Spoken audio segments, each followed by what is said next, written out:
Adobe stock has been falling since the AI hype. And with earnings on September 11th, the question is, do you buy now at this lower price? Or wait and see if it drops even more after the call? Let's get to it.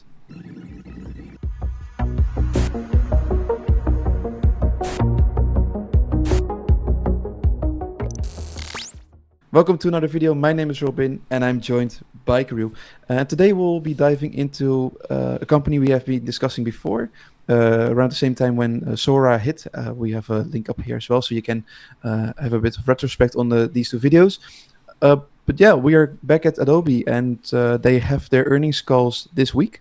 And we thought there is no better time than to look into their valuation, see if it's already at a point where you might want to start your position, or maybe just wait after the earnings call to see, you know, will it drop even more maybe, and what would be the price level that you want to be able to pick it up. We use our three-step method evaluations as we usually do. So we'll start with what's in the news. We go over the fundamentals of Adobe, and finally the value that you're going to get out of this video is the valuation of Adobe.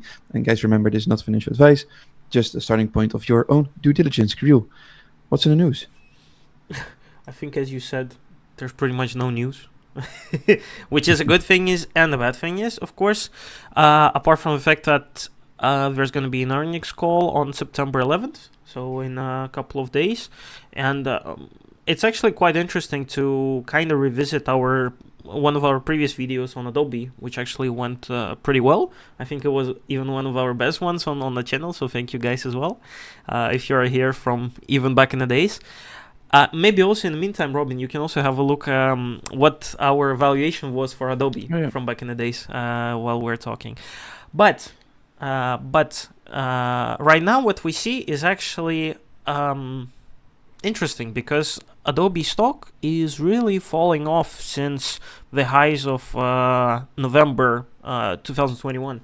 So it was peaking at around $670 per share, and now we are at 350 almost, which is, of course it kind of makes sense, because Adobe, let's say what we also discussed in our previous video, is not the best company out there in terms of its attitude towards customers, and its big will to keep on milking customers through some questionable practices, so to speak. But at the end of the day, again, we have to understand what's the difference between a stock and the company, and maybe it could be a good option to see and pick up the stock itself. So shall we get into it? Yes, sir. Yeah, okay. Again, so things that we saw probably about a year ago, they don't change. So quite high return on invested capital, check. PE probably went down quite considerably from these times, 27, which is quite interesting now to look into it from the investment perspective. And again, quite great margins. So we're talking about almost 90% gross margin and 38% operating margin. That's always nice to see in a tech company. And also we can see some good growth numbers. And also, guys, keep in mind that these numbers are for the whole duration of our data set. So we're talking about 20 years of data that we have. So we will also check later how did it change. But over the past 20 years, the company has been growing pretty good. So we're talking about 13% revenue growth, 23 net income growth, and 16 free cash flow growth. For such a big company, it's always good to see, to be honest. Yeah, exactly. I have nothing more to add, Crew. Green check marks all the way, and it's let's see in a more detailed manner how these metrics are holding up to this day. Yeah, we can of course see a little bit that the biggest growth was around 2016-17 up until 22-23, and then of course you cannot really keep up with the same insane growth rate unless you do something outstandingly good. But to be honest, so far don't see any red flags. They're also buying back shares here and there a little bit. Diluted EPS is going up.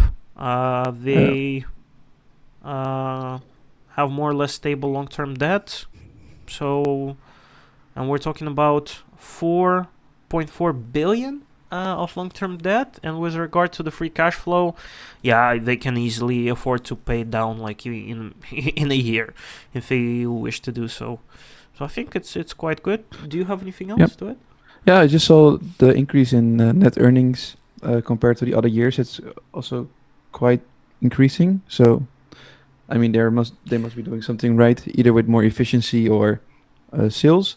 And also, if you go down with it also of course reflects that back into the free cash flow. So that is good to see. True, true. Also, probably the fact that they were trying to reserve some money for the Figma deal. I don't remember what the deal was in terms of the composition. I think it was a stock deal, so they would issue the stock in exchange of buying Figma as a whole company, but they were probably also trying to collect some cash for that purpose. So maybe they still have some hopes to run the deal through, but we'll see. We'll see. Yes, and when it comes to the ratios, of course, is the interesting territory. So if you look at research and development ratio, it's been steadily around the 20% mark, which is nice, is what we like to see. This means that they have some kind of moat and they have this subscription model, especially aimed for businesses. So they have steady cash flow coming in. They don't need to develop that much, right? So if you look at, for example, Adobe Photoshop from 10 years ago and from today, it may look nicer, but it's mainly still the same. Same for the video editing softwares. I mean, they have some nice new features, but in the end, it's just the same, but repackaged a bit nicer. Um, yeah, their revenue has not been growing that much. That's also what we've seen, and that's what you noticed as well, Kirill. So that the latest growth margin for the revenue was around what, like 2021. Yeah, Yeah. 2021 was the only quite considerable year, but again, that was probably because of COVID times as well. But then Yeah. after that, went down to there was even minus 6% in 2023, but then it's recovered to double-digit growth, which is nice. But it's still questionable for the year at this very moment because we're talking about only 2% so far. So yeah, but it also makes sense with regard to any other tech company that we discussed so far. The bigger you get, the harder it is to keep on growing. Yeah, your monies that you're making. Exactly, and then it's some good that you might pursue buying some other options, for example, Figma, to grow your customer base or go into new markets. Yeah, indeed. All right, Yeah. so let's continue. So we already discussed the shares outstanding changes. So yeah, it's nice that they are indeed lowering the pool of outstanding shares, which of course increases your value as a shareholder in this case. And if I also may add, which the fact that I like the share buybacks increasing over the past couple of years, it's also nice to see that if a stock is going down but the management still decides to buy back the shares, it's probably a good signal then. So they see like, okay, even their own stock is undervalued, so why not we just do some bigger stock repurchasing programs? So that's a good thing. That is nicer to see actually, so that there's still some focus from the management around that area. Yep. And also, if you look at the gross margin and operating profit margins, they're super healthy. So gross margins around 80%, operating profit margins upwards between 30 and 40%. So that's great. That's really nice. Yeah. So they really found a way to make most of their efficiency in-house. It's good. Can we just quickly go over? I didn't see the selling and general expense ratio. How much marketing they need to. Good point. It's probably not a year. But maybe you can also check it on Yahoo Finance in the meantime. But if I can just add up one more thing, I just wanted to overall say, let's put it like that: margins are good. The growth is more or less stable, healthy. The biggest concern here is that, yeah, again, how the company is actually treating its customers.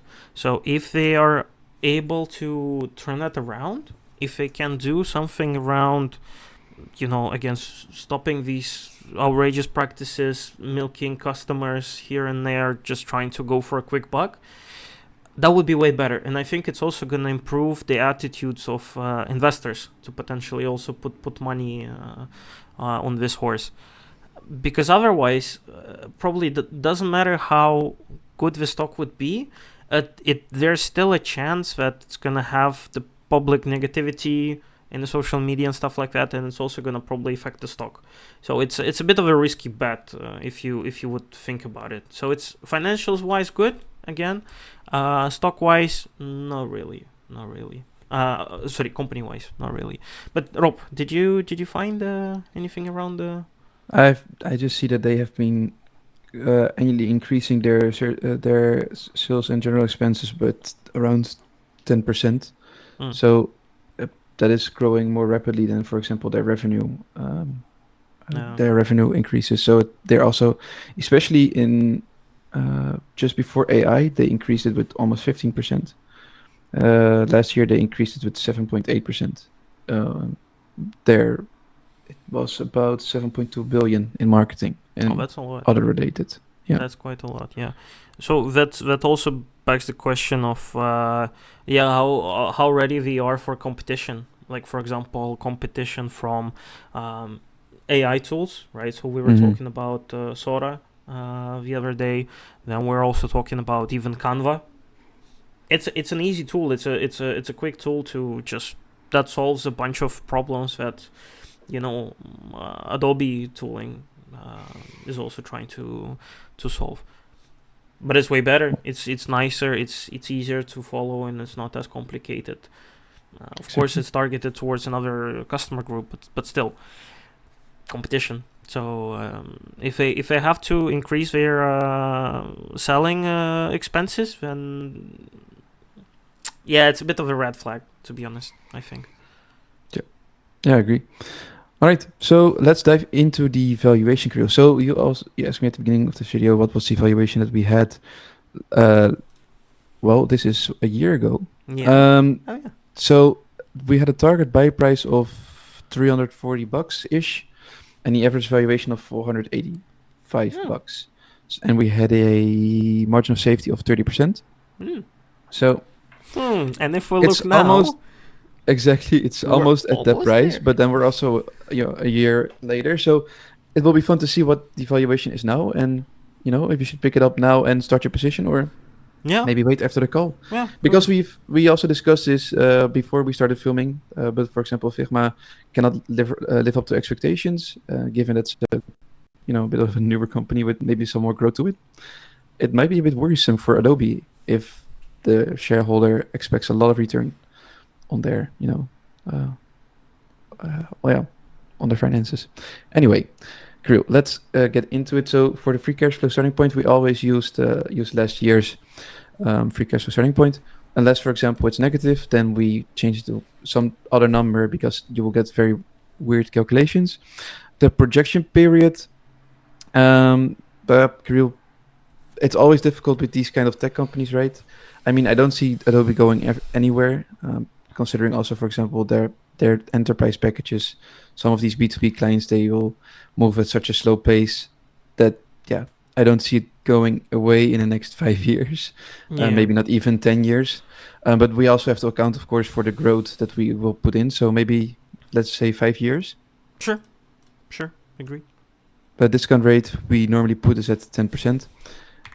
The estimated growth rate we will do, well, we can just check what it has been doing. So the average revenue growth for the past 3 years has been 6.7%, and for the 5 years, Kirill, I think a bit lower. Yeah, Or a little bit higher, higher, a little bit higher. 8.7. Well, I'd say let's just be realistic and use the 6.5% from the 3-year average, given, of course, that they have not been growing consistently and steadily. Yeah, well, let's try 6 in the beginning. Yeah, sure. Yeah. Sure. And then the projection PE ratio, average 5 years, 43, and for the past 3 years, can you check? Yeah, for the it looks expensive. Yeah, but it also 40. makes sense because we also had around 2021 it was 30%. So of course people were like, okay, it's growing a lot, so we can actually put more money into it. So I would expect for it to be no more than 30 with such inflated market going on right now, 30 is already like, oh my god, it's actually a good deal. Just crazy to say as well, to be honest. Required rate of return. So normally when you buy an ETF, you want to have you are expecting between 7 and 10% returns annually, but because you're stock picking, you have a bit more risk. Normally we put between 11 and 12% here, but of course if you want to have more returns, if you're having a riskier company that you want to invest in, you might want to put this higher. But yeah, Kirill, if you can put 11 or 12%, that would be great. And then the margin of safety. I mean, I don't think it's a really difficult company to understand the business model. It's a more or less a SaaS. They have a variety of softwares, but I don't think it's really that difficult to understand. Well, at least, yeah, it's of course it's a question of what kind of background you guys got. If you've never heard about Adobe, and if you're like, for example, working or interested in some other completely unrelated industries, you might not really know too much. But from the other perspectives of, for example, the rising competition, the troubles with the customer attitude, and all of these weird things that Adobe is doing, maybe we can still keep the same. What was it, 30% we put last time? Yeah, exactly. Maybe we can keep the same. If all else equal, I mean, at least the margin of safety. Yeah. Yes, indeed. All right, and then hit the analyze button, Kirill, and then let's see what it gets to. Even lower. Even lower. Oof. Yeah. But then again, let's say what's good to see is that both target valuation formula, which is really about the EPS and the growth rates, and the NPV formula, which is more about the cash flow, they're actually quite close to the current price, which is nice to see, to be honest. And then again, if we're gonna bump up, let's say, the growth rates a little bit, if we're gonna increase the projection period, for example, to, let's try 10 years, we might see, a little bit of an increase, but mainly in the target valuation formula. To be honest, it might be interesting to start, but then again, depending on the margin of safety that you're looking into, because with 30% discount, you're really looking at the $200 range. So at least let's put it like that. What we said a year ago about the fact that we wanted Adobe for $350, well, we got it. But now we're even thinking maybe we actually want it for a little bit less because of all of these troubles. Exactly. And we might get there, Trading on earnings is, of course, a very difficult thing to do and very risky unless you really know what you're doing or you have some good and juicy inside information. So in this case, I would say just not an advice, but what I would personally, if I would consider buying a position, I would wait for after earnings, especially considering what's been happening with tech stocks lately. So, people don't really, the companies don't get the level of finances that people want or investors because there's so much hype around a certain company, let's say, or just the market in general. I mean, Kirill, when is the last time we found a fair valued company, right? So true. These things come into play. So yeah, might be better to wait after the earnings call. I mean, for personal circumstances. Yeah. And I would need to do some more research as well, which you should do as a viewer as well, of course. But Kirill, I think you know what my next question is. It doesn't really change video after video. But where can people find this? I can read your mind. You already said bummer. But okay, good question though. Huh? But I love your questions anyway. Of course. 930.com.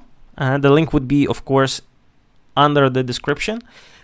Go ahead. You can lock the price at the moment for our software. So what it includes the valuation tool. It includes the watch list and the screener to allow you to easier screen out the companies that would be potentially interested in investing into it. We are making a large update to the platform soon and to the website. And of course, we're also going to change our pricing a little bit. So make sure to lock in your price right now, and it's going to stay with you like that forever. So 930.com, link would be in the description. There's nothing else for me to say. Rob, stage is yours. Yes, thank you for watching. Thank you, Kirill, for your lovely insights. And we'll see you guys in the next video.